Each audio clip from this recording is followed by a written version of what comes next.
Dr. Narendra Yadav.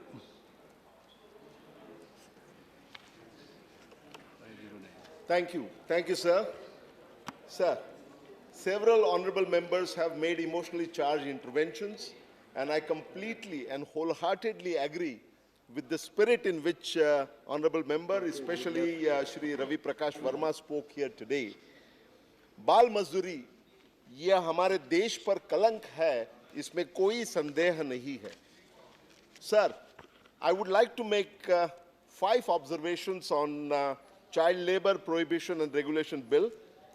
My first observation is that this bill is certainly a move in the right direction.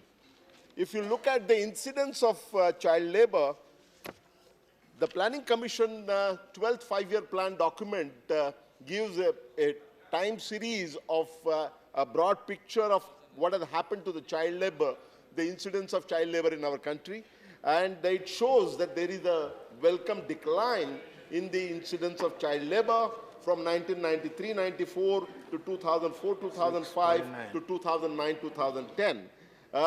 While the child workforce participation has come down to 2%, let us not forget that in absolute terms, the number of child labor is very large, uncomfortably large. The number that is given around is about 4.35 million children are in various kind of labor. And that is why this bill is a move in the right direction.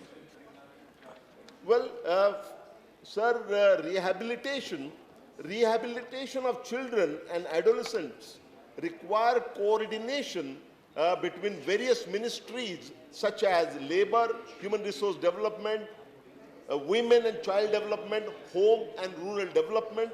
But instead of having a fragmented approach with limited coordination among the ministries, a new child labor policy ought to have been brought forward which would specify how the law should be implemented. The third observation that I want to make is that the standing committee, sir, had made several recommendations, but some of those recommendations, very valid ones, have not been incorporated. For example, this bill prohibits employment of children in any occupation except where, and some exceptions are given. The standing committee had said that, this provision about making exceptions available is something that creates loophole, because it is very difficult to keep a check on children working in their homes and finding out whether they are helping their parents or working to supplement their family income.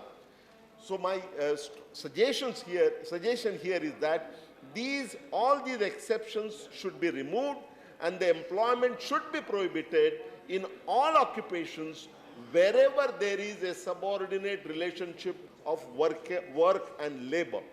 This is something which needs to be done.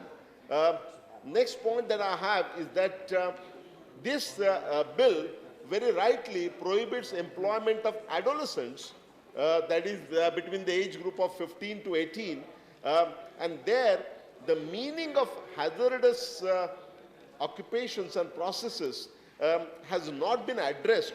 What the bill does is to specify that the central government may specify the kinds of non-hazardous occupations and processes in which adolescents may be employed. Sir, I want to state that the meaning of hazardous occupations and processes should be widened to include all the occupations and processes that may jeopardize health, safety and morals of adolescents, in line with the International Labour Organization Convention 138. The final point that I would like to make, sir, is that there is a provision, this bill empowers the appropriate government to make periodic inspection of places of employment where employment of children is prohibited and hazardous occupations or processes are carried out. The standing committee, sir, had noted that while the bill prohibits employment of children in all occupations and processes, the power to inspect should cover all places of work.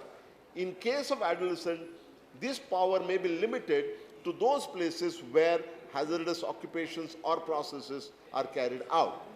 Sir, I commend this bill, but with the modifications which were suggested in my presentation today. Thank you very much, sir. Thank you, Jadavidi. Thank you.